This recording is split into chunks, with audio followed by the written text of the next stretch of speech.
তুমি কি জানো না আমি কোন কাফেরের বাড়িতে দাওয়াত খাই না, আমি কোন মুশরিকের বাড়ি দাওয়াত কবুল করি না। এইবার উকবা ইবনে আবী মুঈত চিন্তা করছে, দেশ বিদেশি সকল ব্যবসায়ীকে দাওয়াত খাওয়ালাম, দেশ বিদেশের সকল প্রভাবশালী স্বনামধন্য ব্যক্তিদেরকে দাওয়াত খাওয়ালাম, কিন্তু মুহাম্মদকে আমার বাড়িতে কোনোদিন আজ অব্দি খানা খাওয়াইতে পারি নাই। যে কোনো মূল্যে মুহাম্মদকে আমার বাড়িতে খানা খাওয়াবো।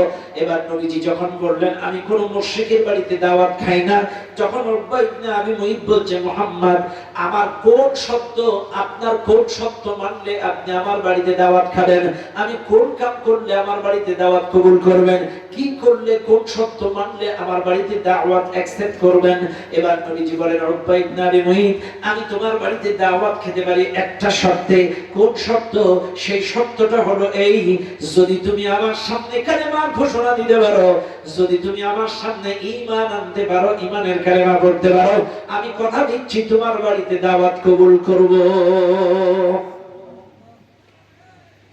উকবা ইবনে আবী মুঈত ডাক দিয়ে বলেন কালেমা পড়লেই যদি আমার বাড়িতে দাওয়াত কবুল করেন, কালেমা পড়লেই যদি আমার বাড়িতে দাওয়াত অ্যাকসেপ্ট করেন, আমি আপনাকে সাক্ষ্য রেখে আপনার সামনে ঈমানের কালেমার ঘোষণা দিয়ে দিলাম লা ইলাহা ইল্লাল্লাহু মুহাম্মাদুর রাসূলুল্লাহ।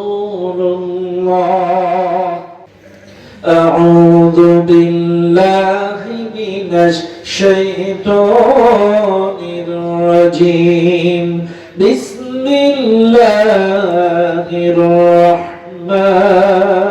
রাহমানির রাহিম। ويوم يعض الظالم على يديه يقول يا ليتني اتخذت مع الرسول سبيلا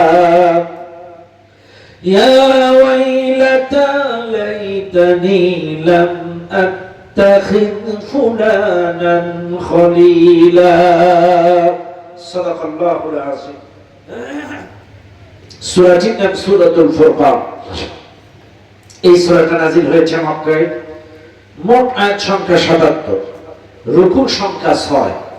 এই সূরাটা ২৫ নম্বর সূরা। এই সূরাটা ২৭ এবং ২৮ দুইটি আয়াত আমি আপনাদের সামনে তেলাওয়াত করেছি।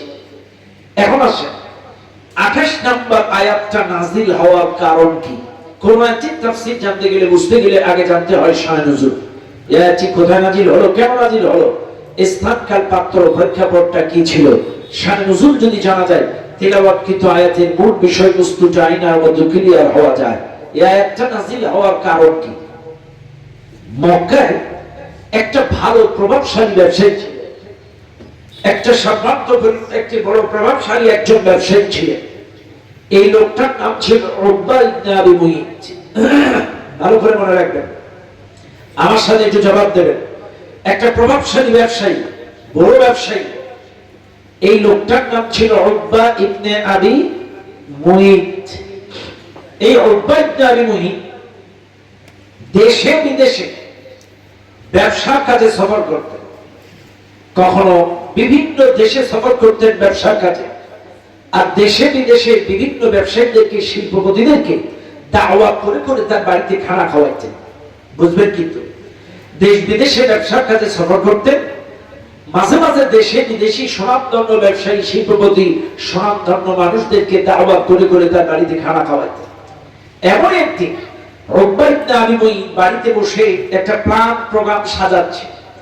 আমার বাড়িতে বিভিন্ন ব্যবসায়ী, স্বনামধন্য শিল্পপতি ব্যবসায়ীদেরকে নিয়ে একটা মাজলিসের আয়োজন করব, আমার বাড়িতে খানা দানা খাওয়াবো। শুনেন দুনিয়ার মানুষ, উকবা ইবনে আবী মুঈত কিন্তু কাফের ছিলেন, মুশরিক ছিলেন। প্ল্যান প্রোগ্রাম সাজাচ্ছে, আমার বাড়িতে একটু বড় বড় স্বনামধন্য ব্যবসায়ীদেরকে দাওয়াত করে আমার বাড়িতে খানা খাওয়াবো। এমন সময় কম বেশি অনেককে দাওয়াত দিয়েছে। হঠাৎ একজন উকবা ইবনে আবী মুঈতকে ডেকে বলছেন, উকবা ইবনে আবী মুঈত, তুমি দেশ বিদেশি স্বনামধন্য ব্যবসায়ীদেরকে দাওয়াত দিয়েছো, শিল্পপতিদেরকে দাওয়াত দিয়েছো, স্বনামধন্য ব্যবসায়ীদেরকে তোমার বাড়িতে দাওয়াত করেছো। উকবা ইবনে আবী মুঈত, তুমি কিন্তু আজ অব্দি মুহাম্মদকে কোনোদিন তোমার বাড়িতে দাওয়াত করতে পারো নাই।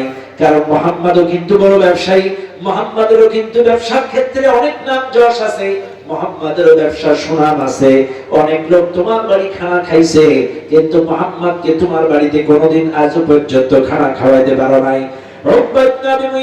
বলছে ঠিক আছে, আমার বাড়িতে কম বেশি বড় বড় শিল্পপতি ব্যবসায়ীরা দাওয়াত খেয়েছে, মুহাম্মদ যেহেতু আমার বাড়িতে কোনোদিন খানা খায় নাই, আমি আজকে কথা দিচ্ছি যে কোনো মূল্যে মুহাম্মদকে আমার বাড়িতে খানা খাওয়াবো।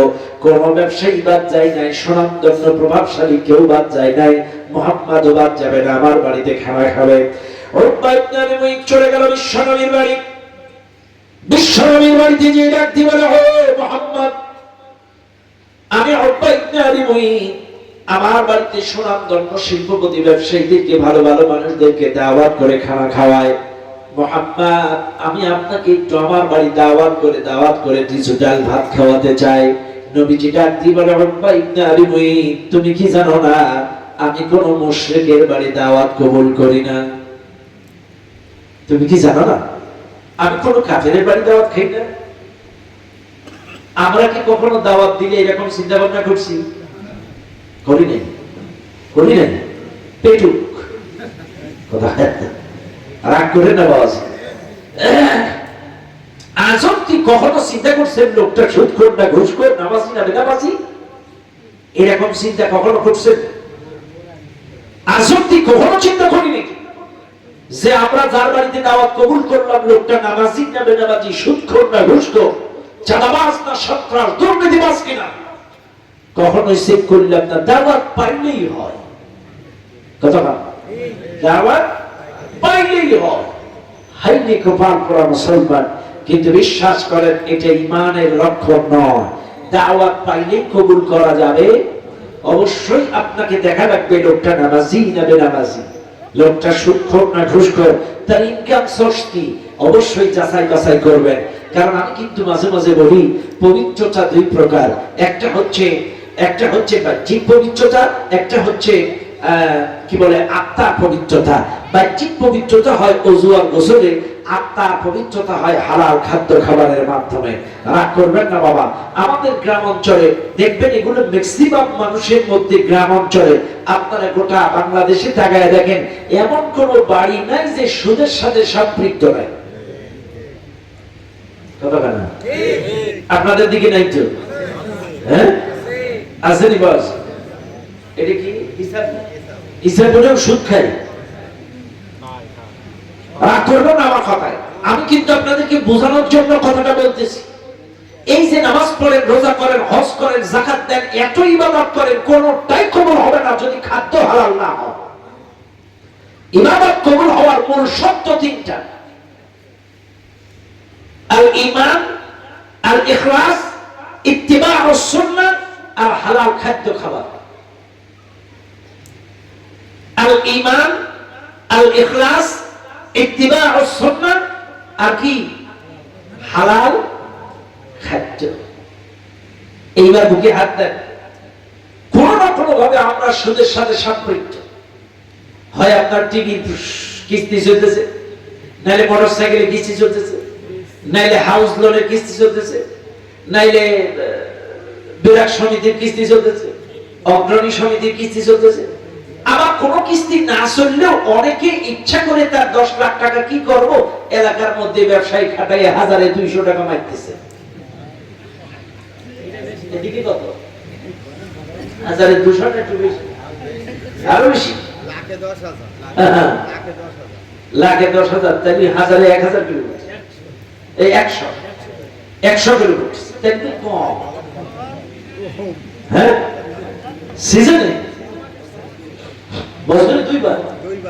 এই যে বাসি শোনেন, আপনাদেরকে একটু বলি ভাই রে, কোন আক্কেলে এই কামটা আপনারা করেন? আশ্চর্য হয়ে যাবেন, বিশ্বাস করেন। আমি জানি না কে কোন সিলসিলা তরিকা, কোন দলের মতে, কার মধ্যে কি বদ অভ্যাস আছে জানি না, কিন্তু আমরা আলেম, আমাদের দায়িত্ব দুনিয়ার মানুষদেরকে অন্ধকার থেকে আলোর পথে ডাকা। কিতাবুন আনজালনাহু ইলাইকা লিতুখরিজান নাস মিনাজ যুলুমাতি ইলান নূর। আল্লাহ কিতাবটা নাযিল করেছে এই দুনিয়ার মানুষদেরকে অন্ধকার থেকে আলোর পথে ডাকার জন্য। তাহলে যারা সুদ খায় তারা অন্ধকারে, যারা ঘুষ খায় তারা অন্ধকারে, যারা জেনা করে তারা অন্ধকারে, যারা পরকীয়া করে তারা অন্ধকারে, যারা ইসলামের বিরোধিতা করে তারা অন্ধকারে, যারা কোরআনের বিরোধিতা করে তারা অন্ধকারে। আর এই অন্ধকারের মানুষগুলোকে আলোর রাস্তা দেখানোর দায়িত্ব আমাদের। দাঁড়িয়ে ইলাল্লাহ ইমাম বক্তা খতিবটি চাইলে যারা সুদ খায় শোনেন, আল্লাহ নবী বলতেছেন যারা সুদ খায় শোনেন, 1 টাকা সুদের মধ্যে 70টা গুনাহ। সবচেয়ে ছোট গুনাহ আপন স্ত্রীর সাথে যে ব্যবহারটা আপনারা করেন একই আচরণ আপন মায়ের সাথে করা। স্ত্রীর সাথে কি আচরণ করেন?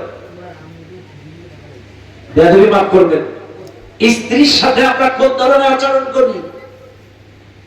আমি বেশি বিশ্লেষণ ডিপলি যাচ্ছি না। চাইলে যেই মা আপনাকে 9 মাস 10 দিন করবেন, যেই মা আপনাকে 24টা মাস বুকের তাজা রক্ত খাওয়াইয়া দুধ খাওয়াইয়া মানুষ করলো, সেই মায়ের সাথে জিনা করা আর সুদ খাওয়া সমান। এর চাইতে টাটকা পায়খানা খাওয়া ভালো। কথা বলেন, এর চাইতে টাটকা পায়খানা তুলে খাওয়া ভালো। মায়ের সাথে এমন আচরণ লজ্জা করো। ইয়া আইয়ুহাল্লাযীনা আমানুত্তাকুল্লাহ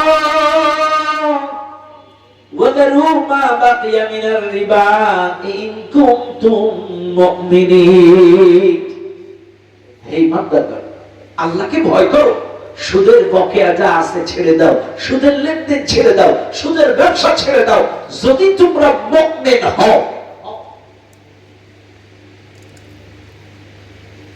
ভাইরা আমার, বাবাজিরা আমার, এই মাহফিলে যারা আছেন, যদি কেউ সুদের সাথে সম্পৃক্ত থাকেন, একটু ছোট্ট একটা ঘটনা আপনাদেরকে শোনাই। হাসান বসরি রাহমাতুল্লাহি আলাইহির জামানার সমসাময়িক একটি ঘটনা। ওই এলাকায় একটা বড় সুদখোর ছিলেন, তার নাম ছিল হাবিব আজমি। ভালো করে বুঝবেন কি নাম ছিল। ওই এলাকায় একটা বড় সুদখোর ছিল, তার নাম ছিল হাবিব আজমি। এই হাবিব আজমি তার সুদের টাকা, তার বনের টাকা বিভিন্ন মানুষের কাছে দিয়ে দিয়ে ছড়ায়া রাখছে। মাঝে মাঝে ইন্টারেস্ট কালেকশন করে আর খায়। হঠাৎ একদিন সকাল বেলায় বাড়িতে গেছে নাস্তা করবে, স্ত্রী নাস্তা দাও। স্ত্রী বলছে বাড়িতে কিছু নাই, বাজার করা লাগবে, তারপরে আপনারে নাস্তা বানায় দিব। এবার স্বামী বেচারা বলছে অনেকদিন অনেক জায়গায় ইন্টারেস্টের টাকা কালেকশন করা হয় না, আজকে বাজার করব না, ইন্টারেস্ট বাবদ কারো বাড়ি থেকে তরি তরকারি আনতে পারি কিনা দেখি। আরে বাজি কারা গেছে একটু দেখে বলে দেন না, বুঝবেন কিন্তু ইন্টারেস্ট বাবদ কারো বাড়ি থেকে কিছু পায় কিনা। হাবিব আজমি ইন্টারেস্ট কালেকশন করার উদ্দেশ্যে এই সুদখোর বাড়ি থেকে রওনা দিল। উদ্দেশ্য কি? সুদে ইন্টারেস্ট কালেকশন করবে, ইন্টারেস্ট বাবদ কিছু পায় কিনা। শুনেন দুনিয়ার মানুষ, হাবিব আজমি যখন বাড়ি থেকে বেরোলো, উদ্দেশ্য সুদের কালেকশন না। কারণে আমার কথা কি শুনছে না? পাশে কি এখানে কি আস্তে আস্তে বকাবকির দরকার নেই, বকাবকি করবেন না, বুঝপার দিয়ে ছেড়ে দেন। হ্যাঁ, মনে রাখবেন দুনিয়ার মানুষ, হাবিব আজমি বাড়ির থেকে সুদের ইন্টারেস্ট কালেকশনের উদ্দেশ্যে বের হলেন। হঠাৎ এক বাড়ির থেকে কিছু তরি তরকার এনে বাড়িতে দিয়ে বললেন তুমি দেখো। আর আমি কিছু আটা এনে দিলেন, আর বলছে একটু দাঁড়াও, আমি আর কিছু পাই কিনা অন্য জায়গা থেকে ঘুরে আসি। হাবিব আজমি বাড়ির থেকে রওনা দিলেন। প্রতিমধ্যে ছোট্ট ছোট্ট কিছু বাচ্চারা খেলা করছিল রাস্তার মধ্যে। ওই বাচ্চাদের মধ্যে আমার মালিক কি এলকা এলহাম পরিবর্তন করে দিলেন তাদের মনোভাব, তাদের মনের ইচ্ছা। আল্লাহ কি পরিবর্তন বাচ্চাদের মধ্যে দিয়ে দিলেন। ওই বাচ্চাদের মধ্যে একটা বাচ্চা ডাক দিয়ে বলছে, আমার খেলার সাথীরা তোমরা তাড়াতাড়ি রাস্তা ফাঁকা করে দাও, ওই যে লোকটা আসতেছে, এই লোকটা আল্লাহর একজন লানত-প্রাপ্ত অভিশাপপ্রাপ্ত বান্দা। এই লোকটার কোনো ধুলাবালি বা বাতাস যদি আমাদের কারোর গায়ে লেগে যায়, আমরাও অভিশপ্ত হয়ে যাব।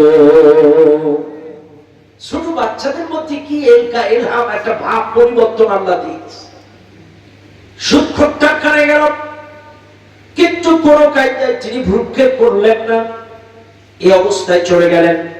চিন্তা করছে অনেকদিন অমুকের বাড়িতে কালেকশন করি না, যাই কিছু পাই কিনা। বাড়ির সামনে যেই বলছে অমুকের পুত্র অমুক, বাড়ি আসো নাকি? তখন ডাক দিয়ে বলছে আপনি যেই লোকটারে খুঁজতেছেন এই লোকটা গত রাত্রে মারা গেছে।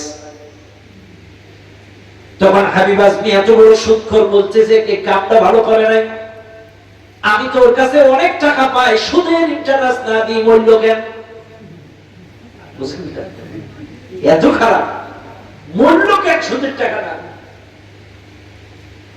এখন এই সুদখোর হাবিব আজমি লক্ষ্য করলেন স্ত্রী কাঁদলেন, তার ঘরের মধ্যে বাচ্চাদের কান্নার আওয়াজ, কিন্তু এই সুদখোরের হৃদয়টা একটু নরম হলো না। এই সুদখোর ডাক দিয়ে বলে, শোনো অমুকের স্ত্রী, আমার আসল টাকা নয় তোমরা পরে দিও, ইন্টারেস্ট বাবদ ঘরের মধ্যে যা আছে আপাতত তাই দাও। এটা মরা বাড়ি, এই আসল না হয় পরে দিও, ইন্টারেস্ট বাবদ ঘরে যা আছে তাই দাও। বলে আমার ঘরে কিছু নাই। স্ত্রী ডাক দিয়ে বলে, আমার স্বামী এমন কিছু রেখে যাই নাই অবশিষ্ট, আমার বাচ্চাদেরকে তাই দিয়ে এখন সকালবেলায় খানা খাওয়াবো, এমন কিছু আমার ঘরের মধ্যে নাই। তবে স্ত্রী সত্যবাদী। স্ত্রী ডাক দিয়ে বলে, শোনেন বাজান, শোনেন ভাইজান, আমার এই এলাকার মধ্যে সকালবেলায় একজনের বাড়িতে আকিকা হইছে, ছাগল জবাই করছে। ওরা আমার এতিম বাচ্চাদের, ছোট্ট বাচ্চাদের কান্নাকাটি দেখে ওরা তাদের ছাগলের মাথাটা আমার বাচ্চা দুটোরে খাওয়ার জন্য দিছে। ওই ছাগলের মাথাটা ছাড়া আমার ঘরের মধ্যে অবশিষ্ট কোনো কিছুই নাই। হাবিব আজমি ছাগলের মাথা শুনে হো হো করে হেসে উঠছে, যা রুটি দিয়ে ভালোই চলবে, আরে ইন্টারেস্ট বাবদ ছাগলের মাথাটা দাও। স্ত্রী কিছুতেই ছাগলের মাথা দিবে না। এই হাবিব আজমি জালেম সুদখোর ঘরের মধ্যে ঢুকলো, কিছুতেই ছাগলের মাথাটা দিবে না। জোর করে তিন বাচ্চাদের মুখ থেকে ছাগলের মাথাটা ছিনতাই করে নিয়ে হো হো করে হাসতে হাসতে বাড়ি চলে গেল। স্ত্রীর কাছে দিয়ে বলল, স্ত্রী তুমি রুটি বানাও, ছাগলের মাথাটা সুন্দর করে ভোনা করো, আর আমি দেখি আর কোথাও কিছু পাই কিনা, তুমি সুন্দর করে রান্না করো। এবার স্ত্রী রান্না করলো, সুন্দর করে আয়োজন করলো। আয়োজন করার পরে স্ত্রী সুন্দর করে ভোনা করে একটা পেয়ালা দিয়ে ঢেকে রাখলো। কিছুক্ষণ পরে হাবিব আজমি চলে আসলেন। হাবিব আজমি এসে এবার স্ত্রী রুটি আর ওই ছাগলের মাথা ভোনা করা পাত্রটা সামনে দিয়ে যখন পেয়ালা উঁচু করলেন, অবাক হয়ে গেল। রক্ত পুষ পচে গলে এত দুর্গন্ধ, বমি এসে যাওয়ার মতো ফকাত করে সেই রক্ত পুজের গন্ধ ছড়িয়ে পড়েছে। স্ত্রীও অবাক, স্বামীও অবাক। আমি তো সুন্দর করে ভোনা করে রান্না করলাম, কিন্তু এমন অবস্থা খারাপ। হঠাৎ হাবিব আজমি কলিজার মধ্যে নাড়া দিয়ে উঠছে, মানুষ পাপিষ্ট হয়, কিন্তু আমার মতো পাপিষ্ট মানুষ হতে পারে না। এই তিন দুটো বাচ্চার মুখ থেকে আমি মাথাটা ছিনাই নিয়ে ইন্টারেস্ট বাবদ সুদের কালেকশন করে আমি ছাগলের মাথাটা নিয়ে আসলাম। মানুষ পাপী হয়, কিন্তু আমার মতো পাপী হয় না। একবার কলিজার মধ্যে নাড়া দিয়ে উঠছে, আকাশের দিকে তাকায় বলে, আল্লাহ আমি আর জীবনে সুদ খাবো না, সুদের ব্যবসা করবো না, জীবনের মতো তওবা করে ভালো হয়ে যেতে চাই।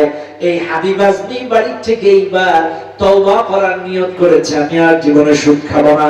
কিন্তু কার কাছে তওবা করা যায়? তৎকালীন সময় সমসাময়িক বড় একজন ব্যক্তি ছিলেন এলাকায়, হাসান বসরি রাহমাতুল্লাহি আলাইহি।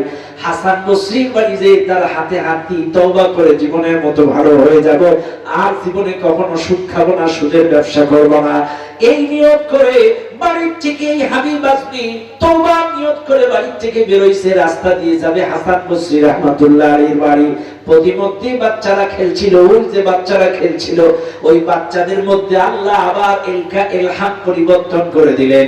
ওই বাচ্চারা বলছে, আমার বন্ধুরা তোমরা তাড়াতাড়ি রাস্তা পরিষ্কার করে দাও, ওই যে লোকটা আসছে আল্লাহর একজন মাহবুব বান্দা, প্রিয় বান্দা, তোমাদের কারণে যদি ওই লোকটা কষ্ট পায় তাইলে তোমরা কিন্তু অভিশপ্ত হয়ে যাবা।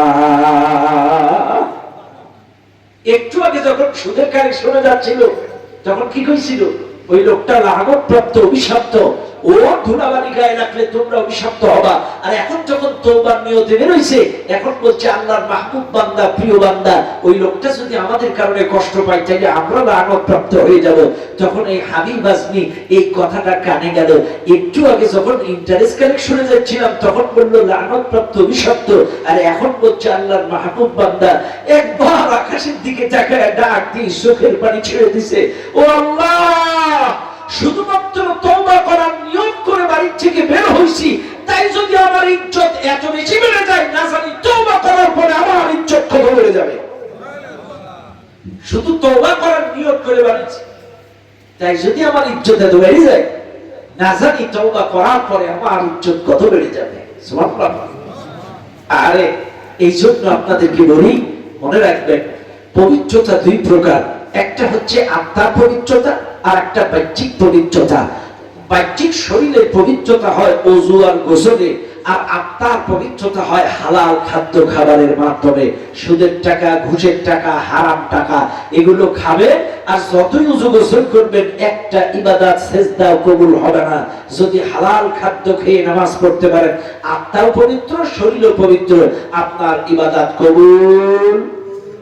মনে থাকবে আপনাদের? তাইলে আমরা সুদের সাথে সম্পৃক্ত থাকবো, সুদ খাবো আর কখনো? আল্লাহ আমাদেরকে বুঝ দান করুন। আমরা হারাম উপার্জন করবো না। আমি আবারও বলছি, হারাম উপার্জনের উপরে আল্লাহ লানত বর্ষণ হয়, হারাম উপার্জনের উপরে আল্লাহর অভিশাপ বর্ষণ হয়, হালাল উপার্জনের উপরে আল্লাহর রহমত বরকত নাজিল হয়। আর যারা হারাম খায় এদের শরীরে লজ্জার পোশাক থাকে না, এরা কথায় কথায় গালিগালাজ করে। ওর বউয়ের শরীরে লজ্জার পোশাক থাকে না, ওর মেয়ের শরীরে লজ্জার পোশাক থাকে না। দেখবেন যারা হারাম খায় এদের মুখের মধ্যে কোনো ব্রেক নেই। তদন্ত করে দেখেন, যারাই হারাম খায় ওরাই মুখ দিয়ে এর বাচ্চা তার বাচ্চা, এর বাচ্চা তার বাচ্চা, এর বাচ্চা কথা না। যারা হারাম খায় এদের মুখে কোনো লজ্জা থাকে না। আর যারা হারাম খায় ওদের বাড়িতে তদন্ত করে দেখবেন, হয় ওর বড় পর্দা নেই, ওর মেয়েরও পর্দা নেই, কারণ হারাম খাইলে লজ্জার পোশাক তাদের থাকে না। প্রমাণ কি? আদম আলাইহিস সালামকে আল্লাহ বলেছিল ওই গাছের কাছে যাবা না, কিন্তু আদম আলাইহিস সালাম ভুলক্রমে শয়তানের ধোঁকায় পড়ে যখন গাছের কাছে গেছিলেন, টাস টাস করে আদম আলাইহিস সালামের শরীর থেকে পোশাক পুরো খুলে গেছিল। কারণ হারাম খাওয়ার কারণে, ওই যে নিষিদ্ধ, কারণ আল্লাহ যেটা নিষিদ্ধ করেছে সেটা তার জন্য হারাম, কাজেই ওখানে যাওয়ার কারণে, ওটা খাওয়ার কারণে তার শরীর থেকে লজ্জার পোশাক টাস টাস করে খুলে গেল। তাই বোঝা যায় যদি কেউ হারাম খায়, হারামের সাথে সম্পৃক্ত থাকে, তার মুখেও লজ্জা থাকে না, তার শরীরে লজ্জা থাকে না, তার পরিবারেও লজ্জা থাকে না। আজকে 16টা বছরে ওই স্বৈরা শাসকদের দিকে তাকায় দেখেন, তাকায় দেখলেই আপনারা তদন্ত করে পাবেন ওদের কোনো লজ্জা শরম ছিল? ছিল না, ছিল না। কারণ এরা হারাম খেয়ে খেয়ে ওদের পরিবারেও লজ্জা ছিল না, ওদের নিজেদের মুখেও লজ্জা ছিল না। কথা ঠিক যাবে? ঠিক বাবা আমার কষ্ট আছে না? তো মনে আছে আপনাদের? নবীজির বাড়ি চলে গেলেন। নবীজির বাড়ি যেয়ে বলছেন, ইয়া রাসূলুল্লাহ মুহাম্মদ, কারণ উকবা ইবনে আবি মুইত কাফের, যে বলছে মুহাম্মদ আমার বাড়িতে আপনারে দাওয়াত করে খানা খাওয়াইতে চাই। মুহাম্মদ যেটি ডাক দি বলে, উকবা ইবনে আবি মুইত ডাক দি বলে, কালেমা পড়লেই যদি আমার বাড়িতে দাওয়াত কবুল করেন, কালেমা পড়লেই যদি আমার বাড়িতে দাওয়াত অ্যাকসেপ্ট করেন, আমি আপনাকে সাক্ষ্য রেখে আপনার সামনে ঈমানের কালেমার ঘোষণা দিয়ে দিলাম, লা ইলাহা ইল্লাল্লাহু মুহাম্মাদুর রাসূলুল্লাহ সাল্লাল্লাহু আলাইহি ওয়াসাল্লাম। ঈমানের কালেমা পড়ে নিলেন উকবা ইবনে আবি মুইত। এইবার নবীজি বলতেছে, ঠিক আছে, আমি তোমার বাড়িতে দাওয়াত কবুল করলাম। সুবহানাল্লাহ বলেন। আমি তোমার বাড়িতে দাওয়াত অ্যাকসেপ্ট করলাম, কবুল করলাম। উকবা ইবনে আবি মুইত জানতি বলে, মুহাম্মদ অমুক তারিখে আমার বাড়িতে আপনার দাওয়াত, ঠিক আছে আলহামদুলিল্লাহ। উকবা ইবনে আবি মুইত কিন্তু চালাক কম না, শুধু বিশ্ব নবীরে একা দাওয়াত করে নাই, মক্কার বড় বড় কাফেরদেরকেও দাওয়াত করেছে, বড় বড় নেতৃত্ব স্থানীয় লিডারদেরকেও দাওয়াত দিয়েছে। ওয়ালিদ বিন মুগিরারে দাওয়াত দিয়েছে, আব্দুল্লাহ ইবনে উবাইরে দাওয়াত দিয়েছে, আবু লাহাবরে দাওয়াত দিয়েছে, আবু সুফিয়ানকে দাওয়াত দিয়েছে, মক্কার বড় বড় কাফের নেতাদেরকেও দাওয়াত দিয়েছে। উকবা ইবনে আবি মুঈত চিন্তা করছে আজকেই তো আমার বাড়িতে দাওয়াত, কিন্তু মুসলমান একদিকে আর একদিকে কাফের, মুহাম্মদ তো মুসলমান আর একদিকে উবাই, আব্দুল্লাহ ইবনে উবাই তখনও পর্যন্ত ইসলাম কবুল করে নাই, যদিও সে মুনাফিকি করছিল পরবর্তীতে ইসলাম কবুল করার পরে, কিন্তু এখনো পর্যন্ত ইসলাম কবুল করে নাই। ওয়ালিদ বিন মুগীরা, তারপরে আবু লাহাব, বড় বড় নেতারাও আসছে, তার নেতারাও আসবে একই দিনে দাওয়াত। উকবা ইবনে আবি মুঈত চিন্তা করতেছে আমার বাড়িতে সবাই আসবে, কাফের আসবে, মুহাম্মাদও আসবে, মুখোমুখি হয়ে গেলে কি রকম একটা দেখা যায়। কাজী মুসলমান আর কাফের একসাথে দাওয়াত দেয়া যাবে না, মুহাম্মাদকে কখন আগে ভাগে টেকনিক্যালি খাওয়ায়া ছেড়ে দিতে হবে, ওদের যেন মুখোমুখি না হয়। মুহাম্মাদকে টেকনিক্যালি আগে ভাগে খাওয়ায়া ছেড়ে দিতে হবে, এরপরে কাফের নেতৃবৃন্দ আসবে, কোনো আপত্তি নাই। আগে ভাগে এর দাওয়াত দিয়ে আগে ভাগে খাওয়ায়া ছেড়ে দিতে হবে। এবার ভাইরা কি বদমাইশ উকবা ইবনে আবি মুঈত টেকনিক্যালি বিশ্ব নবীরে আগে ভাগে খাওয়ায়া দিয়া ছেড়ে দিস। আমাদের দেশে এরকম লোক নেই, হ্যাঁ? রাগ করবেন না বাবা, এই দেশে এমন লোক আছে মাদ্রাসার হাফেজদের দাওয়াত দেয়, ইমাম মুয়াজ্জিন দাওয়াত দেয়, ছাত্রদেরকে দাওয়াত দেয়, গরিব মিসকিনদের দাওয়াত দেয়, আকীদায় দাওয়াত দেয়, বিয়ে শাদীতে দাওয়াত দেয়, মুসলমানিতে দাওয়াত দেয়। আর দাওয়াত দেওয়ার পরে মাদ্রাসার ছাত্র, মসজিদের ইমাম, মসজিদের মুয়াজ্জিন, গরিব মিসকিন এদেরকে বসায় শটের পরে ওয়ান টাইম প্লেটে। আর যত শিল্পপতি, কোটিপতি, ব্যবসায়ী ওদেরকে ঘরের মধ্যে ডাইনিং টেবিলে কড়ির প্লেটে। কথা কানা আপনাদের এলাকায় নেই? হ্যাঁ, লজ্জা করো। মাদ্রাসার বাচ্চাগুলোরে ওয়ান টাইমে খাওয়াই দিলেন, মসজিদের ইমাম মুয়াজ্জিনকে ওয়ান টাইমে প্লাস্টিকের প্লেটে খাওয়াই দিলেন। আর এলাকার সুদখোর, ঘুষখোর, শিল্পপতি, দুর্নীতিবাজ, চোর, বাটপার, লম্পট এদেরকে ডাইনিং টেবিলে, তাও আবার বৌদি খেদমত করায়। রেসিটা কি দিয়ে খেদমত করায়? বউ। আরে ওর প্রাপ্তবয়স্কা সুন্দরী বউ আর 18 বছরের যুবতী মেয়েকে দিয়ে খেদমত করায়। লজ্জা করে না? নির্লজ্জ বেহায়া কথাকার। লজ্জা করো। আপনি আপনার স্ত্রীকে দিয়ে পরপুরুষকে খেদমত করাবেন?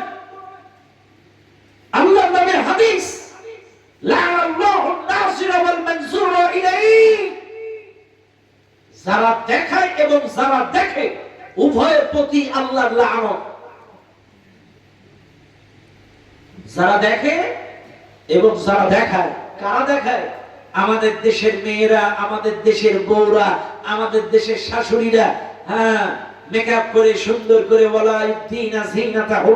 তাদের শরীরের সাজসজ্জা, কোরআন বলছে দেখায় বেড়ায় না, কিন্তু ওরা ওদের পিঠ, ওদের বুক, ওদের মুখ সুন্দর করে মেকআপ করে, স্কিন টাইট, পাতলা কাপড় চোপড়। আর আমাদের দেশের কিছু দামড়াও আছে, রাগ করবেন না আমি এদেরকে দামড়া বলি, আমাদের দেশের কিছু দামড়াও আছে ঈদ উল ফিতরের দিন, ঈদ উল আজহার দিন আচ্ছা করে সুন্দর করে সাজসজ্জা করে মোটর সাইকেলের পিছনে করে গোটা এলাকায় ঘুরে বেড়ায়। দেখো, আর ভাইরে, আপনার স্ত্রীর পিঠ বাইক করে একটা শাড়ি, পাতলা শাড়ি পরে আপনি ঘুরে বেড়াবেন, আপনার উপরে লানত, আপনার বউর উপরে লানত। আর যত পর পুরুষ আপনার বউয়ের ওই পেট আর পিঠ দেখবে, ওদের উপরেও লানত। শুনে নেন আজকের ইসাপুরের মুসলমান, এত শক্ত কথা কেউ বলবে না, আমি বলে যাচ্ছি রাসূলের হাদিস, লাআনাল্লাহুন নাযিরা ওয়াল মানযুরা ইলাইহি। যেই বউ, যেই মেয়ে এই সাজসজ্জা করে বের হলো, আর যেই পরপুরুষ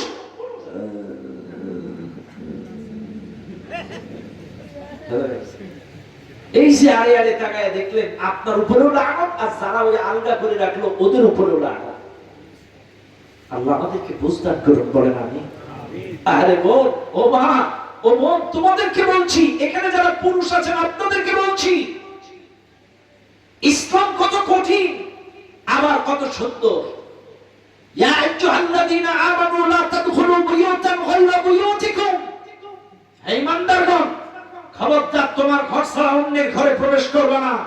লা তাদখুলু বুয়ুতান গায়রা বুয়ুতিকুম, তোমার ঘর ব্যতীত অন্যের ঘরে প্রবেশ করবে না। কি ছাড়া? অনুমতি ছাড়া। অনুমতি ছাড়া কারোর ঘরের মধ্যে, কারোর পাঁচিলের মধ্যে ঢুকবা না। ওয়া তুসাল্লিমু আলা আহলিহা। শোনো, এই মাহফিলে যারা আসো, আগে পারমিশন নাও, সালাম দাও, অনুমতি নাও, এরপরে একজনের বাড়ি ঢোকো। কিন্তু কপাল পোড়া বাঙালি, কারোর বাড়ি ঢোকার সময় পারমিশন হয়, হুপ হাপ করে একজনের পাঁচিলের মধ্যে ঢুকে গেল, হুপ হাপ করে বান্ধবীর কি বলে বন্ধুর বাড়ির বোর ঘরের মধ্যে ঢুকে গেল। এখন গরমকাল, অনেকের ঘরের মধ্যে কাপড় চোপড় বিহীন মহিলারা থাকতে পারে। তুমি একটা পরপুরুষ, তুমি দুলাভাই হতে পারো, তুমি ভাসুর হতে পারো, তুমি দেবর হতে পারো, তুমি শ্বশুর হতে পারো, তো কি হয়েছে? সিগন্যাল ছাড়া কারোর ঘরে ঢোকা যাবে না। সিগন্যাল ছাড়া, অনুমতি ছাড়া আগে সিগন্যাল দাও। তুমি শ্বশুর বাসায়, তো কি হয়েছে? তোমার বৌমা করে একটা ছোট বাচ্চা আছে, তার ঘরের মধ্যে রিল্যাক্সে তার বাচ্চাকে দুধ খাওয়াচ্ছে, তুমি শ্বশুর কোন সিগন্যাল ছাড়া দাম করে তার ঘরের মধ্যে ঢুকে গেলে, ওই দুধ খাওয়াচ্ছে তোমার বৌমা, এটা কি তোমার জন্য জায়েজ নাকি? অবশ্যই তোমাকে বাইরে থেকে সিগন্যাল দিতে হবে, বৌমা আসবো, সিগন্যাল দিতে হবে, অনুমতি নিতে হবে। এটা ইসলাম। আজকে কয়জন মানেন ইসলাম? কয়জন মানেন? খবরদার, আপনাদেরকে বলছি, রাসূল বলেছেন, আয়েশাকে বলছে, আয়েশা খবরদার, আমার বাড়িতে যদি এরকম বিনা পারমিশনে যদি কেউ উকি মারে, তোমরা ছোট ছোট কিছু পাথর রেখে দিবা, পাথর মেরে মাথার ফলি উল্টায় দিবা। অনুমতি ছাড়া যদি কেউ উকি মারে, ধোকা তো দূরে থাক। কথা বুঝেন না আপনারা? অনুমতি ছাড়া যদি কেউ উকি মারে, ধোকা তো পড়ে। যদি উকি মারে, তার মাথায় মেরে দিবা দাম করে পাথর। কে শিখাইছে? রাসূল বলছেন তার স্ত্রী আয়েশাকে। ও দুনিয়ার মানুষ, টেকনিক্যালি উকবা ইবনে আবী মুঈত রাসূলুল্লাহর দাওয়াত করে দাওয়াত খানা খাওয়ায়ে ছেড়ে দিলেন। কিছুক্ষণ পরে আব্দুল্লাহ ইবনে উবাই, ওয়ালিদ বিন মুগীরা, আবু লাহাব, অন্যান্য নেতৃত্ব স্থানীয় বড় বড় কাফেররা রাসূল ওই উকবা ইবনে আবী মুঈতের বাড়ি চলে এলেন। বাড়ি আসার পরে এবার আব্দুল্লাহ ইবনে উবাই ছিল উকবা ইবনে আবী মুঈতের বাল্য বন্ধু। এই মাহফিল যারা আছেন একটু ভালো করে শুনে নেন, আব্দুল্লাহ ইবনে উবাই কিন্তু তখনও পর্যন্ত ইসলাম কবুল করে নাই। এই লোকটা কাফের ছিল প্রাথমিক পর্যায়ে। আব্দুল্লাহ ইবনে উবাই উকবা ইবনে আবী মুঈতের বাল্য বন্ধু, উকবা ইবনে আবী মুঈতের সাথে খুব ভালো রিলেশন। উকবা ইবনে আবী মুঈতের বাড়িতে আব্দুল্লাহ ইবনে উবাই এসে ডাকতে বলে, রে উকবা ইবনে আবী মুঈত, আমি শুনলাম তুমি নাকি ইসলাম কবুল করেছো, আমি শুনলাম তুমি নাকি কালেমা পড়েছো, শুনলাম তুমি মুহাম্মাদের হাতে ঈমানের কালেমা ঘোষণা করেছো, তুমি নাকি হাতে হাত দিয়ে মুহাম্মাদের হাতে হাত দিয়ে বায়াত গ্রহণ করেছো। এইবার উকবা ইবনে আবী মুঈত কত খারাপ, কত খারাপ। উকবা ইবনে আবী মুঈত বলছে, মুহাম্মদ ও আব্দুল্লাহ ইবনে উবাই, আমি কালেমা পড়ছি বটে, কিন্তু বিশ্বাস করো কায়দায় না বেকায়দায় আমি অন্তর দিয়ে পড়ি নাই, মুখে মুখে পড়ছি। নাউজুবিল্লাহ। কত বড় শয়তান! আমি আসলে মুহাম্মদকে আমার বাড়িতে কোন কায়দায় কোন পলিসিতে খাওয়াবো, কোন কায়দায় আমি রাজি করাইতে পারছিলাম না। মুহাম্মদ কইছিল কালেমার ঘোষণা যদি দিতে পারো আমি তোমার বাড়িতে দাওয়াত খাবো। এই জন্য আমি বেকায়দায় পড়ে আমি কালেমা পড়ছি, বাস্তবে অন্তর দিয়ে পড়ি নাই। আমাদের এলাকায় যদি এরকম লোক নেই, হ্যাঁ আছে নি? বলছে আছে, আছে, রাগ করবেন না, আমি প্রমাণ দিই। 5 ওয়াক্ত নামাজ পড়ে, মুখে সাফ দাড়ি, সুবহানাল্লাহ বিহামদি সুবহানাল্লাহিল আযীম। কেউ মরে গেলে লা ইলাহা ইল্লাল্লাহ, লা ইলাহা ইল্লাল্লাহ কালেমা পড়ে, নামাজ পড়ে, দাড়ি আছে, টুপি আছে, নামের আগে মুহাম্মদ, হজ করেছে 3 বার। অথচ যখনই আমরা বলি লা ইলাহা ইল্লাল্লাহ, আল্লাহ ছাড়া আইনদাতা নাই, বিধানদাতা নাই, মাহবুদ নাই, জমিন যার, আইন চলবে তার, তখনই এদের মুখ শুকায় যায়। ওই হুজুর রাজনীতি করছে। কথা বলে না? আপনি নামাজ পড়েন, আপনি কালেমা পড়েন, আপনি জিকির করেন, আপনি নামের আগে মুহাম্মদ দেখেন, আপনি নবীর উম্মত দাবি করেন, চাইলে লা ইলাহা ইল্লাল্লাহ, আল্লাহ ছাড়া আইনদাতা নাই, আপনাকে আল্লাহর আইন মানতে হবে, মুহাম্মদকে নেতা হিসেবে মানতে হবে। চাইলে আপনি আল্লাহর আইন মানবেন না, আলেমদেরকে নেতা মানবেন না, মুহাম্মদকে নেতা মানবেন না, আবার নামাজ পড়বেন।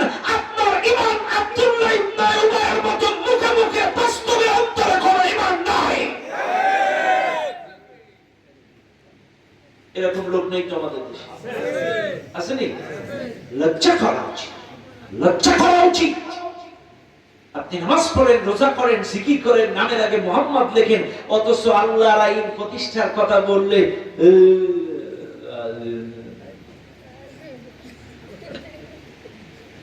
বিশ্বাস করেন, আমরা যে ওয়াজ মাহফিল করি, ম্যাক্সিমাম মাহফিলে আমাদের বলে হুজুর রাজনীতির বক্তব্য দেবেন না। প্রতি মাহফিলে আমাদের ডিরেকশন দেয়, আগেও দিত, এখনো দিচ্ছে। মনে করিলাম স্বৈরাচার শাসকরা নেই, এখন মনে হয় একটু মন খুলি কথা বলতে পারবো, এখন আরো বেশি দিচ্ছে। আচ্ছা ভাই, রাজনীতিটা আপনাদেরকে একটু বুঝেন। রাজার নীতিমালা, রাজার নীতিমালা নিয়ে আলোচনা করা, রাজার রুলস রেগুলেশন নীতিমালা জীবনে, সমাজে, রাষ্ট্রে কায়েমের চেষ্টা করার না রাজনীতি। এইবার আসেন, এলাকার সবচেয়ে বড় হাঁসটাকে কি হাঁস বলেন? সবাই বলেন, সবাই বলেন, রাজহাঁস। এই এলাকার সবচেয়ে বড় পথটাকে কি পথ বলেন? রাজপথ। এলাকার সবচেয়ে বড় মিস্ত্রিটারে কি মিস্ত্রি বলেন? এইবার বলেন, নীতির মধ্যে যত নীতি আছে সবচেয়ে বড় নীতির নাম কি? ইসলামী রাজনীতি। কথা বলা, ইসলাম কি বড় না ছোট? আরো আসতে, আল্লাহু আকবার মানে কি? আল্লাহু আকবার মানে কি? আরো জোরে বলেন কি? আল্লাহু আকবার মানে রাজা কয়জন? রাজা কয়জন? রাজা কয়জন? একজন রাজা। তাই ওই রাজার নীতিমালা, রুলস রেগুলেশন সমাজে, রাষ্ট্রে কায়েমের চেষ্টার নাম হলো ইসলামী রাজনীতি। তাই বড় পথটা যদি রাজপথ হয়, বড় হাঁসটা যদি রাজহাঁস হয়, বড় মিস্ত্রি যদি রাজমিস্ত্রি হয়, তাই যত নীতি এই দেশে আছে সবচাইতে বড় নীতির নাম হলো ইসলামী রাজনীতি। এখানে কোন দলাদলি নাই। কথা বলেন ঠিক না? আমরা মানুষকে কোন দলের দিকে ডাকি না, আমরা আল্লাহর দিকে ডাকি, ইসলামের দিকে ডাকি, কোরআনের দিকে ডাকি। কোরআনের নীতিমালার কথা বলি, আল্লাহর নীতিমালার কথা বলি। এই পৃথিবীর কোন মানুষের দালালি করি না। আপনি কার, আমি কার? কার আমরা? এই যে এই যে এই যে ওই একটা মোটরসাইকেল ডিসকভার, ডিসকভার না এটা? ডিসকভার। আপনারা বলেন যে মোটরসাইকেলের ট্যাঙ্কি কয়টা? চালানটা দেখেন আপনারা, ট্যাঙ্কি দুটো কয়টা? একটা তেল আর একটা মোবিল। ট্যাঙ্কি কয়টা? সবাই বল, ট্যাঙ্কি কয়টা? দুটো। চাইলে এই বাজাজ কোম্পানি যখন আপনার মোটরসাইকেলটা হ্যান্ড ওভার করে, টাকা দেন, ক্যাশ টাকা দিয়ে দিলেন, আপনার জারি দিল, একটা সাথে নোটবুক দিল, এই তেলের ট্যাঙ্কিতে তেল, মোবিলের ট্যাঙ্কিতে মোবিল, চাইলে ইঞ্জিনটা চলবে। এখন আপনারা ইসাপুরের লোক চিন্তা করছেন, তুহিনবাড়ি এলাকার মানুষ, আমরা কি বাজাজের স্টাইলে চালাবো? আমরা আমাদের স্টাইলে তেলের ট্যাঙ্কিতে মোবিল, মোবিলের ট্যাঙ্কিতে তেল। চলবে না? কেন চলবে না? হ্যাঁ, ইঞ্জিন যারা বানাইছে ওরা কিন্তু নোটবুকে বলে দিছে তেলের ট্যাঙ্কিতে তেল, মোবিলের ট্যাঙ্কি মোবিল, তাই ইঞ্জিন চলবে। মোবিল দিলে ইঞ্জিন ঠান্ডা থাকে, তেল দিলে চলে। এটা ওরা রুলস রেগুলেশন বলে দিছে।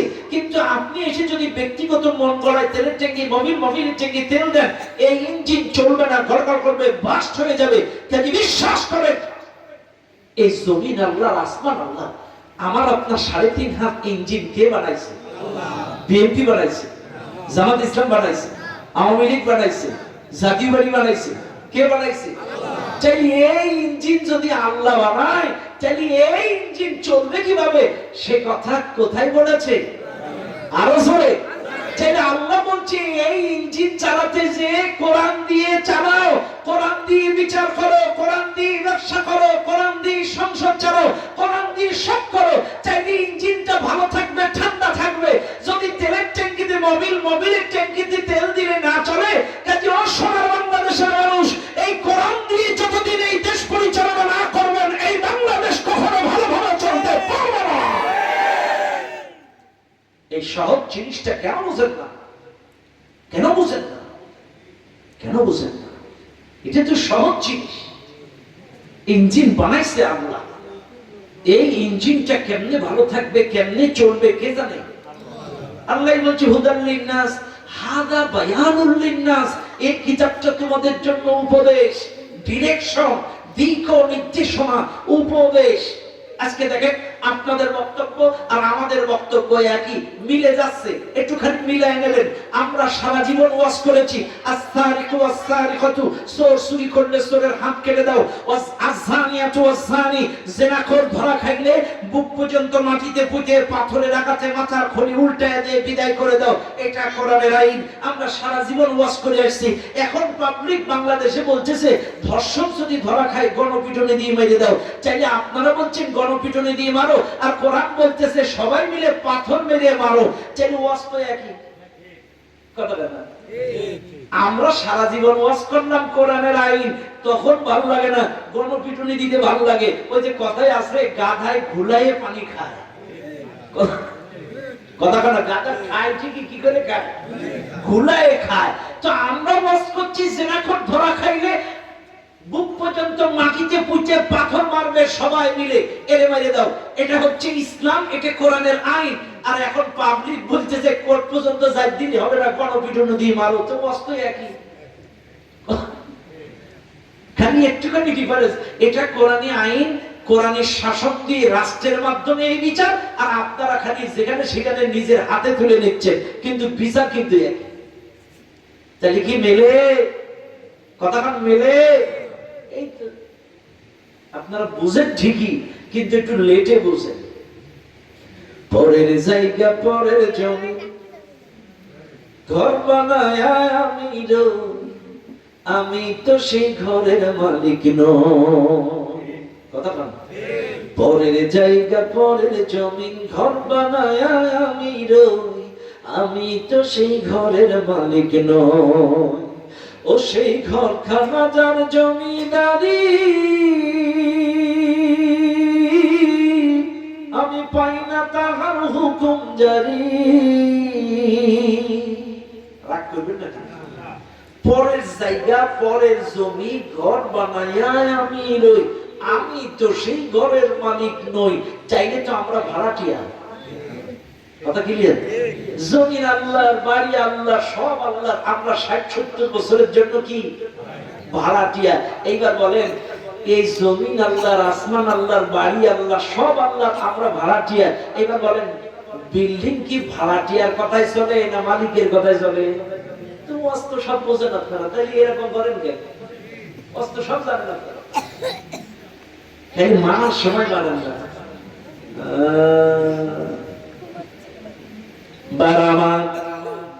কষ্ট পাচ্ছেন না তো? মনে রাখবেন প্রত্যেকটা কথা, যে কথা আপনাদেরকে বলছিলাম। আব্দুল্লাহ ইবনে উবাই, উবাই ইবনে আবি মুঈতকে বলছে, মুহাম্মদ, এ উবাই ইবনে আবি মুঈত, শুনলাম তুমি ইসলাম কবুল করেছো, শুনলাম তুমি মুহাম্মাদের হাতে হাত দিয়ে কালেমা পড়েছো। উবাই ইবনে আবি মুঈত বলছে, কালেমা পড়ছি, মুখে মুখে, অন্তর দিয়ে পড়ি নাই। মনে রাখবেন, আমি আবারও বলছি, আজকের এই দেশের মানুষের মুখে মুখে ঈমান আর অন্তর দিয়ে ঈমান বোঝা যাবে তার বাস্তবতার প্রমাণ দিয়ে। যদি সাপোর্ট করার সময় ইসলামকে সাপোর্ট করে, নামাজ পড়ার সময় যদি আন্তরিকতার সাথে পড়ে, দেশে সবকিছু যদি কোরআন দিয়ে চালানোর চেষ্টা করে, ইসলাম ইসলামী আন্দোলনকে যদি সমর্থন করে, আল্লাহর জমিনে কোরআনী শাসন প্রতিষ্ঠার পক্ষে যদি কথা বলে, যদি বাস্তবে কথার সাথে কালেমার সাথে যদি মিল থাকে, তাহলে বুঝবেন অন্তরে অন্তরে ঈমান। আর নামাজ পড়ে, রোজা করে, দাঁড়িয়ে আছে, টুপি আছে, কিন্তু কোরআনী আইনের পক্ষে নাই, ইসলামের পক্ষে নাই, বুঝতে হবে আব্দুল্লাহ ইবনে উবাই আর উকবা ইবনে আবি মুঈতের খালাতো ভাই। আব্দুল্লাহ ইবনে উবাই যখন বলে, তুমি কি পড়ছো? বলে, না, কালেমা পড়ছি, মুখে মুখে, অন্তরে না। তখন আব্দুল্লাহ ইবনে উবাই বলছে, বন্ধু, তুমি যে মুখে মুখে পড়ছো না, অন্তরে পড়ছো, একটা পরীক্ষা দেওয়া লাগবে। বলে, কি পরীক্ষা দেওয়া লাগবে? আমার সাথে চলো। কোন জায়গায়? উকবা ইবনে আবি মুঈতকে বলতেছে, আমার সাথে চলো। আব্দুল্লাহ ইবনে উবাই উকবা ইবনে আবি মুঈতকে বলে, আমার সাথে মুহাম্মাদের বাড়ি চলো। তুমি মুখে মুখে পড়ছো না, অন্তর দিয়ে পড়ছো, তার একটা বাস্তব প্রমাণ হয়ে যাবে। বলে, কেমনে প্রমাণ দিবা? বলছে, চলো, তুমি এই মুহূর্তে আমার সাথে মুহাম্মাদের বাড়ি যায়া আমার সামনে মুহাম্মাদকে উদ্দেশ্য করে থুতু নিক্ষেপ করবা। নাউজুবিল্লাহ। কি মারবা? কি মারবা? থুতু থুতু নিক্ষেপ করবা। নাউজুবিল্লাহ। আব্দুল্লাহ ইবনে উবাই বলছে, তুমি যদি মুহাম্মদকে থুতু মারতে পারো আমি বুঝবো তুমি অন্তর দিয়ে কালেমা পড়ো নাই, মুখে মুখে পড়ছো। আর যদি রাসূলকে থুতু মারতে না পারো আমি বুঝবো তোমার দুর্বলতা, তুমি কালেমা পড়ে নিয়েছো, এটা আমি বুঝে ফেলবো। পরীক্ষা তুমি দিতে পারবা কিনা? উকবা ইবনে আবী মুঈত বলে, আমি পারবো পরীক্ষা দিতে। বাস্তবতার ভিত্তিতে আমি মুখে মুখে পড়ছি, অন্তর দিয়ে পড়ি নাই। তুমি আমার সাথে মুহাম্মাদের বাড়ি চলো, আমি এই মুহূর্তে মুহাম্মদকে থুতু মেরে প্রমাণ করে দেব আমি মুখে মুখে কালেমা পড়ছি, অন্তর দিয়ে পড়ি নাই। আজকে এই দেশে কপাল পড়া অসংখ্য মুসলমান 16 বছরে তারা নামের আগে মুহাম্মদ দেখেছে, কোরআন দিয়ে দিন শুরু করেছে, নামাজ পড়েছে, তাহাজ্জুদ পড়েছে, অথচ সাইদি সাহেবকে গালি দিয়েছে। সাইদি সাহেব মারা গেছে, সাইদি সাহেবের লাশবাহী গাড়িতে পর্যন্ত ওই জানোয়ারের বাচ্চারা জুতা ছেলে মেরেছে। সাইদির বিরুদ্ধে রাজপথে মিছিল করেছে। অসংখ্য নিষ্পাপ আলেম ওলামাদের, অসংখ্য নিরপরাধ আলেম ওলামাদের বিরুদ্ধে রাজপথে মিছিল করে মিথ্যা স্লোগান দিয়েছে। কথা বলেন ঠিক কিনা?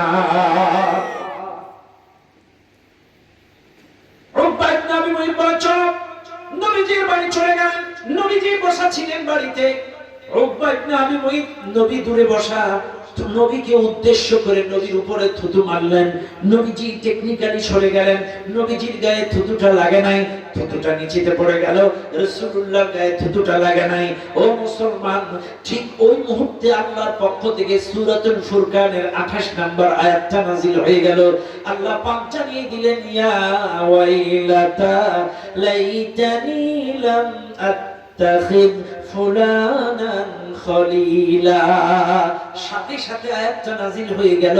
নবীজিকে আল্লাহ পাক বলে দিলেন, নবীজি এই মানুষগুলো কিয়ামতের ময়দানে বুকের মধ্যে হাত থাপড়াবে আর আফসোস করবে, হায় আফসোস, দুনিয়ায় যদি ওই নাস্তিকদের বন্ধু না বানাতাম, দুনিয়ায় ইসলাম বিদ্বেষীদের যদি বন্ধু না বানাতাম, দুনিয়ায় ওই লম্পটদের যদি বন্ধু না বানাতাম, দুনিয়ায় মাতালদের যদি বন্ধু না বানাতাম, দুনিয়ায় ওই সুদখোর চাঁদাবাজ সন্ত্রাস মাস্তানদেরকে যদি বন্ধু না বানাতাম, বুকের মধ্যে আফসোস করবে, হাত থাপড়াবে, বুকের মধ্যে হাত থাপড়াবে আর বলবে, হায় আফসোস, দুনিয়ায় যদি ওই সকল খারাপ মানুষদেরকে বন্ধু না বানাতাম।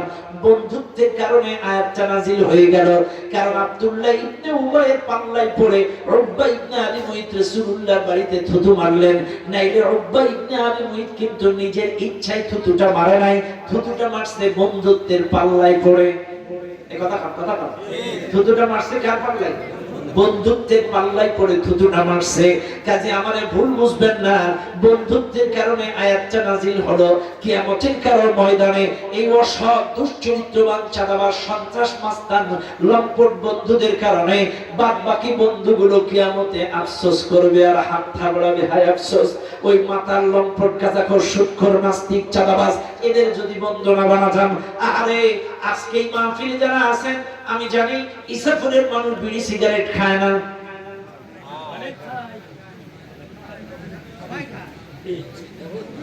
কি বিড়ি? আপিল আকিস বিড়ি। আওয়াজ মুরব্বি মুরব্বি মুরব্বি, আওয়াজ কোন দিকে তাকাচ্ছি না। খারাপ লাগতেছে আপনাদের? হ্যাঁ, আমি বলছি কিন্তু অনার্থক কোনো কথা বলি না, যেটা বলি বোঝানোর জন্য, হয়তো উদাহরণ দিতে গিয়ে দুই একটা কথা বাইরের থেকে বলি, কিন্তু অনার্থক কোনো কথা বলি না। কথা বলেন ঠিক কিনা? ভালো করে বুঝবেন। আমি জানি আপনারা খান না, তাও দুই একটা লোক যদি খায় বুকে হাত দিয়ে বলেন তো, এই বিড়ি খাওয়াটা কি মায়ের পেট থেকে শিখে এসেছিলেন? কে শিখাইছে? আপনার কোনো না কোনো বন্ধু এই ক্লাস করেছে। এ কথা ভাবেন। যারা বিড়ি খান চোখ বন্ধ করে বুকে হাত দেন, কয় বছর আগে শিখছেন আর কে শিখাইছে? আপনার এই কোশ্চেন পোষার ছিল কেটা? কথা না, কথা না। কোন না কোন বন্ধুর পাল্লায় পড়ে বিড়ি খাওয়া শিখছেন, কোন না কোন বন্ধুর পাল্লায় পড়ে গাঁজা খাওয়া শিখছেন, কোন না কোন বন্ধুর পাল্লায় পড়ে পার্কে যে ইফটিজিং করা শিখছেন, কোন না কোন বন্ধুর পাল্লায় পড়ে ওই যে 500 টাকার বিরিয়ানির লোভে রাজপথে ইসলামের বিরুদ্ধে স্লোগান দিয়েছেন। এই বন্ধুত্বের কারণে এগুলো করেছে। এই জন্য আমি বলি, সৎসঙ্গে সর্ববাস, অসৎসঙ্গে সর্বনাশ। আমি আবারও বলছি, সৎসঙ্গে সর্ববাস, অসৎসঙ্গে সর্বনাশ। আপনার বন্ধু যদি কোরআনওয়ালা, ইসলামওয়ালা, নবীওয়ালা হয়ে যায়, আপনাকে 5 ওয়াক্ত নামাজ পড়াবে, আপনাকে ইসলামী সাহিত্য পড়াবে, আপনাকে দারসুল কোরআন পড়াবে, আপনাকে দারসুল হাদিস পড়াবে, আপনাকে মানুষকে দ্বীনের পথে দাওয়াত দেওয়া শেখাবে, সৎসঙ্গে সহবাস, আপনাকে ভালো ভালো কাজগুলো শেখাবে। আরে আর যদি আপনার বন্ধু লম্পট, মাতাল, চাঁদাবাজ, সন্ত্রাস হয়, আপনাকে পার্কে নিয়ে যাবে, গার্ডেনে নিয়ে যাবে, আবাসিকে নিয়ে যাবে, পতিতালয়ে নিয়ে যাবে, অমুক জায়গায় রুনালে আসছে চল যায় বন্ধু নিয়ে যাবে। মান ইয়াশফা শাফাআতান হাসানাতান ইয়াকুল লাহু নাসীবুম মিনহা। যদি আপনি কাউকে ভালো কাজের জন্য সুপারিশ করেন, বুঝলেন কি? আপনি যদি কাউকে ভালো কাজের জন্য সুপারিশ করেন, কথার কথা গতকাল বিকাল বেলায় গোগা বাজারে বসে আপনার 10 বন্ধুকে বলছেন, বন্ধু আগামীকাল ইসাফুর বাজারে মনোয়ার হোসেন মমিন হুজুর আসবে, তাফসীর মাহফিল আছে, তোমরা যাবা। এই দাওয়াতি কাজ, একটা মেসেজ, একটা সুপারিশ আপনার বন্ধুদেরকে করলেন। আপনার ওই সুপারিশের কারণে 10 জন বন্ধু যদি এই মাহফিলে আসে, এই 10 জন বন্ধু কোরআন শুনে যত আমল করবে নেকি হবে, যা পাবে সমপরিমাণ সওয়াব তোমার আমলনামায় যাবে। এবার আসেন নেগেটিভ সাইড যায়। ওমান ইয়াশফা শাফাআতান সাইয়্যাতান ইয়াকুল লাহু কিফলুম মিনহা। যদি আপনার বন্ধুদেরকে বলেন, ও বন্ধু আগামীকালকে বেনাপোলে রোনা রাইলা আসবে, পরিমণি আসবে, বিশাল ড্যান্সার আকাম কুকামো আকারেন যাত্রা সার্কেস, ঈদ উপলক্ষে ঈদ পুনর্মিলনী পরিমণি এসে ড্যান্স করবে, বেবি নাজমিন এসে গান শোনাবে। আপনি যাইতে পারেন না কোনো কারণে, কিন্তু আপনার এই সুপারিশের কারণে, আপনার একটা মেসেজের কারণে, আপনার একটা হোয়াটসঅ্যাপের কারণে, মেসেঞ্জারের কারণে, এই সুপারিশের কারণে আপনার 10 জন বন্ধু যদি ওই গান বাজনা যাত্রায় যায়, ওরা যত গুনাহ করবে সমপরিমাণ গুনাহ আপনার আমলনামায় আসবে। ভালো কাজের জন্য সুপারিশ করবেন, 10 জন মানুষকে নামাজে নিয়ে যাবেন, 10 জন মানুষকে তাফসীর মাহফিলে নিয়ে যাবেন, 10 জন মানুষকে আপনি এই মনে করেন তারা জীবনে রক্ত দেয়নি, ওদেরকে ডেকে ভালো মানুষ, একটা মনুষ্য রোগীকে রক্ত দেওয়াবেন, আপনি সওয়াব পাবেন। আবার যদি গান বাজনা যাত্রা সার্কাস সাদাবাজিতে নিয়ে যান, আপনি যদি একটা ভালো বন্ধু বানান, কথা কথা একটা ভালো বন্ধু কোরআনওয়ালা নবীওয়ালা ইনারে যদি বন্ধু বানান, তো আপনার উপকার কি হবে? আপনার নামাজের হিসাব নেবে, আপনার কোরআনের হিসাব নেবে, আপনার দারসুল হাদিসের হিসাব নেবে, আপনার ইসলামী সাহিত্যের হিসাব নেবে, আপনার মাস শেষে একটা আমলের হিসাব নেবে, কোরআন হাদিস নামাজ 5 ওয়াক্ত এগুলোর হিসাব নেবে। আর যদি খারাপ বন্ধু হয় তাহলে আপনার সাদাবাজির হিসাব নেবে, আপনার দখলদারির হিসাব নেবে, আপনার ওই গার্লফ্রেন্ড কটা সেটার হিসাব নেবে।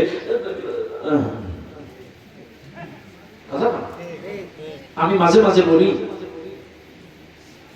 যদি আতর আলার সাথে বন্ধু বানান, আতর কিন্তু মাখা লাগে না, পাশে পাশে থাকবেন, সারাদিন পাশে পাশে ছিলেন, আপনি মাখেন নাই, সারাদিন আতর আলার পাশে পাশে ছিলেন, বিকেল বেলা বাড়ি আসবেন, আপনার মা বাবা বলবেন কি সুন্দর ঘ্রাণ, আলহামদুলিল্লাহ। এবার আসেন কোন গাঁজাখোরের সাথে যদি বন্ধু বানান, আপনি খাননি কিন্তু সারাদিন গাঁজাখোরের সাথে ছিলেন, আপনি বাড়ি আসার পরে আপনার মা বলবে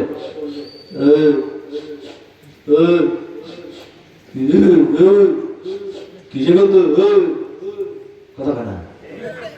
সৎসঙ্গে সর্বনাশ, অসৎসঙ্গে সর্বনাশ। এই জন্য জাতার সাথে বন্ধুত্ব করা যাবে না। বন্ধুত্বের কারণে কিন্তু আয়াতটা নাজিল হয়েছে, ভালো করে খেয়াল করবেন। এখন আপনারা বলবেন, হুজুর তাহলে বন্ধুত্ব করবো কাদের সাথে? খেয়াল করেন, আল্লাহ পাক বলেন, ইন্নামা ওয়ালিয়্যুকুমুল্লাহু ওয়া রাসূলুহু ওয়াল্লাযীনা আমানুল্লাযীনা ইউকিমুনাস সালাত ওয়া ইউতুনাস যাকাত ওয়া হুম রাকিউন। আল্লাহ পাক বলেন, এক নাম্বার একজন মুমিনের বন্ধু হবে, প্রথম নাম্বার আল্লাহ। জোরে কানকে আমার বন্ধুরা ভালো করে শুনে নেন, বন্ধু মানে অভিভাবক, বন্ধু মানে কি? গার্জিয়ান, বন্ধু। আল্লাহ পাক বলছেন, ইন্নামা ওয়ালিয়্যুকুমুল্লাহ। এই মাহফিলে যারা আছেন একটু শুনে নেন আমার ভাইরা, চাইলে আপনার প্রথম নাম্বার বন্ধু হবে আল্লাহ, প্রথম নাম্বার গার্জিয়ান হবে আল্লাহ, প্রথম নাম্বার অভিভাবক হবে আপনার আল্লাহ, চাইলে 1 নাম্বার ইমানদারের বন্ধু হবে আল্লাহ, 2 নাম্বার বন্ধু হবে ওয়া রাসূল, 2 নাম্বার একজন মুমিনের বন্ধু হবে রাসূল, দুই নাম্বার ইমানদারের বন্ধু হবে রাসূল। আপনার আমার সকলের বন্ধু হবে রাসূল। লা ইউমিনু আহাদুকুম হাত্তা আকুনা আহাব্বা ইলাইহি মিন ওয়ালিদিহি ওয়া ওয়ালাদিহি ওয়ান নাসি আজমাইন। তোমার জীবনের সব কিছুর চাইতে পরিবার পরিজন সন্তান সন্ততি সবার চাইতে যদি রাসূলকে ভালোবাসতে না পারো তুমি মুমিন হতে পারবা না, ইমানদার হতে পারবা না। আল্লাহর নবী আরেক জায়গায় বলেন ইমানের সাপেক্ষে ওই ব্যক্তি যার মধ্যে তিনটা গুণ আছে, আইয়াকুনাল্লাহু ওয়া রাসূলুহু আহাব্বা ইলাইহি মিম্মা সিওয়াহুমা ওয়া আন ইউহিব্বাল মারআ লা ইউহিব্বুহু ইল্লা লিল্লাহ ওয়া আন ইয়াকরাহা আন ইয়াউদা ফিল কুফরি কামা ইয়াকরাহু আন ইউযিফা ফিন নার। এক নাম্বার ওই ব্যক্তি ইমানের সাপেক্ষে যে ব্যক্তি কাউকে যদি ভালোবাসতে হয় কার জন্য বাসবে? সবাই বলেন আরো জোরে। কাউকে ভালোবাসলে কার উদ্দেশ্যে? এখন আসেন, চাইলে আমি কিন্তু বলছি এক নাম্বার আল্লাহ, দুই নাম্বার রাসূল, তিন নাম্বার কে? তিন নাম্বার ওয়াল্লাযীনা আমানু। তিন নাম্বার বন্ধু হবে ঈমানদার যারা ঈমান এনেছে। কারা কারা? আমি আবার বলছি ভালো করে। এক নাম্বার ঈমানদারের বন্ধু হবে আল্লাহ, দুই নাম্বার বন্ধু হবে রাসূল, তিন নাম্বার বন্ধু হবে ঈমানদার। এইবার আসেন আপনাদেরকে বন্ধু চিনালাম, এইবার আসেন বন্ধুত্ব করবেন না কাদের সাথে, কাদের সাথে রিলেশন করা যাবে না এদেরকে একটু চিনায় দেই। আল্লাহর কোরআন ইয়া আইয়ুহাল্লাযীনা আমানু লা তাত্তাখিযু আবাআকুম ওয়া ইখওয়ানাকুম আউলিয়া ইন ইসতাহাব্বুল কুফরা আলাল ঈমান ওয়া মান ইয়াতাওয়াল্লাহুম মিনকুম ফাউলাইকা হুমুজ জালিমুন। আল্লাহর কোরআন হে ইমানদারগণ তাদের সাথে বন্ধু বানায়ও না। কারা? আউলিয়া ইন ইসতাহাব্বুল কুফরা আলাল ঈমান, যারা ঈমানের চাইতে কুফরিকে বেশি পছন্দ করে। এইবার আপনাদেরকে বোঝায় দেয় ঈমানের চাইতে কুফরিকে বেশি পছন্দ করে। এখন ঈমান কি আর কুফর কি দুটো দুই শব্দ, একটু ভালো করে শুনে নেন। ঈমান মানে বিশ্বাস, আর ঈমান আন তুমিনা বিল্লাহ ওয়া মালাইকা ওয়া কুতুবি ওয়া রুসুলি ওয়াল ইয়াউমিল আখির ওয়াল কদরি খাইরিহি ওয়া শাররি। এই মাহফিলে যারা আছেন আল্লাহর প্রতি বিশ্বাস, রাসূলের প্রতি বিশ্বাস, ফেরেশতাদের প্রতি বিশ্বাস, আখিরাতের প্রতি বিশ্বাস, কোরআনের প্রতি বিশ্বাস, তাকদীরের ভালো মন্দের প্রতি পরিপূর্ণ বিশ্বাস, এই বিশ্বাসগুলোর নাম হলো ঈমান। আর কুফর শব্দের অর্থ হলো অস্বীকার করা, গোপন করা, ঢেকে রাখা, আড়াল করা, লুকায়া রাখা। কি গোপন করা? আল্লাহর বিধানকে গোপন করা, আল্লাহর আইনকে গোপন করা, আল্লাহর আইনকে অস্বীকার করা, রাসূলকে অস্বীকার করা, আল্লাহর জমিনে কোরআনে আইন প্রতিষ্ঠাকে অস্বীকার করা। আর আল্লাহ পাক একথাই বলছেন আউলিয়া ইন ইসতাহাব্বুল কুফরা আলাল ঈমান, যারা ঈমানের চাইতে কুফরকে পছন্দ করে এদের সাথে বন্ধু বানানো যাবে না। আবাআকুম, সে যদি তোমার বাবাও হয়, ওয়া ইখওয়ানাকুম, সে যদি তোমার ভাইও হয়, তারপরেও তাদের সাথে বন্ধুত্ব করা যাবে না, কারণ তারা ঈমানের চাইতে কুফরকে বেশি পছন্দ করে। তাইলে মনে রাখবেন ঈমানদার নামাজ পছন্দ করে, ঈমানদার কোরআন পছন্দ করে, ঈমানদার তাফসীর মাহফিল পছন্দ করে, ঈমানদার আল্লাহর জমিনে কোরআনের আইন প্রতিষ্ঠা হোক এটা পছন্দ করে, সেই লক্ষ্যে কাজ করে।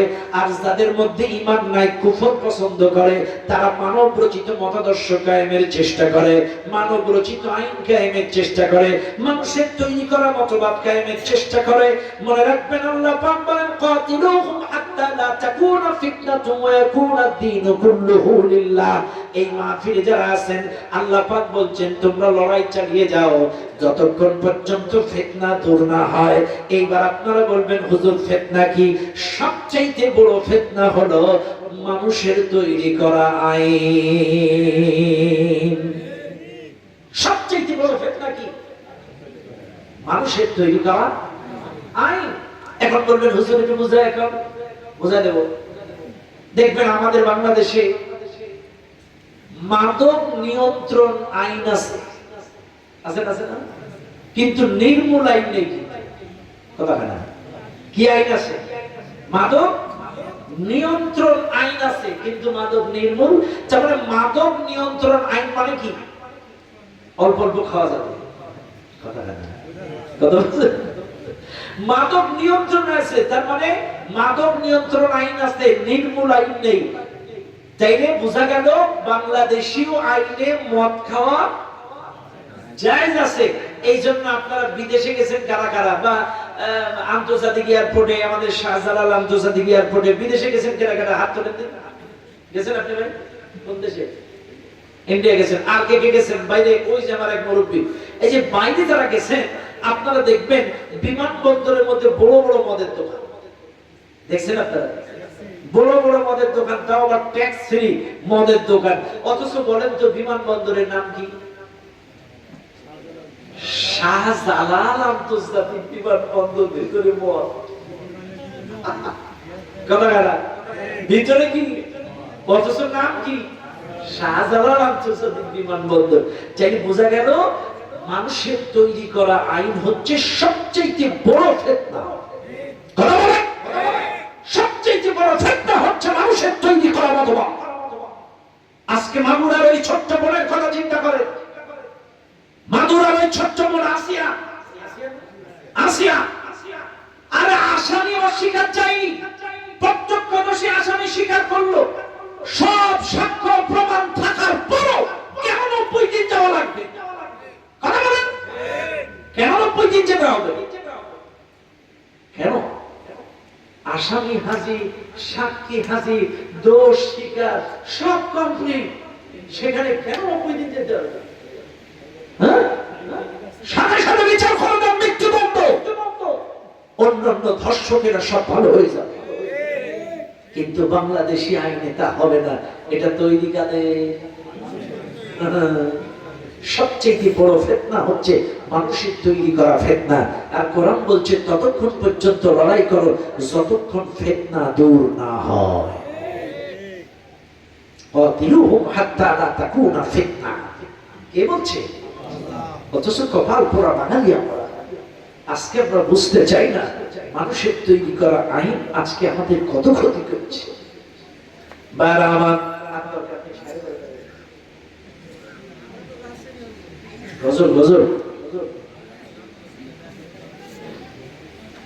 এই বসেন না, এই মুরব্বী মুরব্বী, এই বসেন, বাসি বসেন, ও বাসি বসেন, ঠিক আছে। ইটের ভাটায় অগ্রিম টাকা দিয়ে ওই ইট বেশি দামে বেচা হারাম না হালাল? হারাম হালাল কিনা একটু জানাবেন। বুঝলাম না, আবার বলেন। দাদন দাদন, তার মানে আপনি ইট কিনে রেখে বিক্রি করছেন বেশি দামে, প্রোটেকশন হওয়ার আগে কিনেছেন। আচ্ছা শোনেন, এক কথায় গুদামজাত পাবলিককে যেটা কষ্ট দেয় এটা শরিয়াতে জায়েজ নেই। বুঝলেন না আপনারা? গুদামজাত আলু, সরিষা, ধান এই জাতীয় জিনিস গুদামজাত করে, তেল এই জাতীয় জিনিস গুদামজাত করে বেশি প্রফিটের আশায় পরবর্তীতে বিক্রি করবেন, এই নিয়ত করলে আপনার এটা জায়েজ নেই। অথবা আপনি গরিব মানুষ, একসাথে নগদ টাকায় বেশি কিনতে পারবেন না, এই জন্য অগ্রিম টাকা দিয়ে আপনি ওই ইটটা হাতে পাইলে বাড়ি বানাবেন, এই উদ্দেশ্য যদি কেনেন সেটা জায়েজ আছে। কিন্তু আপনি যদি গুদামজাত করে বেশি প্রফিটের আশা এটা করেন, সেটা আপনার জন্য জায়েজ হবে না। কিন্তু আপনার নিজের উদ্দেশ্যে, আপনি গরিব মানুষ, অল্প টাকা আগে ভাগে দিয়েছেন, একটু বেশি ইট পাবেন নিজের জন্য, সেটা আপনার ক্ষেত্রে ঠিক আছে। এরপরে জমি বন্ধক রাখা হারাম না হালাল? এটা তো আপনাদের আর বলা লাগবে না, তুমি বলে। এটা আমাদের দেশীয় আইনে যে পদ্ধতিতে বন্ধক রাখা হয় এটা কোনোভাবেই জায়েজ নেই। মাওলানা টাকা চেয়ে নেওয়া যাবে কিনা? বাবা বাজি শোনেন, আপনাদেরকে একটু বলে যাই, রাগ করবেন না, কথাগুলো বোঝার চেষ্টা করবেন। দেখেন ইসলাম কি বলছে, অতিরিক্ত কোনো কিছুই হারাম। গলায় পা দিয়ে 1 লাখ 1.5 লাখ এটা দিতে হবে, আগে ডেলিভারি দিতে হবে, আগে পূর্ণ করতে হবে, এগুলো শরীয়ত অ্যাকসেপ্ট করে না। কিন্তু নির্দিষ্ট একটা কথাবার্তার আলোচনা সাপেক্ষে এটা নেওয়া ঠিক আছে। কেন নেওয়া আছে? কারণ যারাই আজকে বক্তা বা আলোচনা করে, আপনারা দেখবেন প্রত্যেকেরই প্রতিষ্ঠান আছে। যেমন আমার 2টা প্রতিষ্ঠান আছে, একটা পুরুষ মাদ্রাসা, একটা মহিলা মাদ্রাসা। দুটো প্রতিষ্ঠান চালায়। আল মুমিন ফাউন্ডেশন আছে, আল মুমিন ব্লাড ব্যাংক আছে। আমার যে ব্লাড ব্যাংক, আপনাদের তো প্রায় 55টা ছেলেপেলে আছে, কম বেশি টাকা দিয়ে এই সংস্থাটা সংগঠনটা চলে। আর আমার ব্লাড ব্যাংকের যত মানুষ রক্ত দিতে আসে তাদের 500 1000 আসা যাওয়া খরচ, স্যালাইন, পানি যা কিছু সম্পূর্ণ আমি বহন করি, কোনো রোগীর কাছ থেকে নেই না।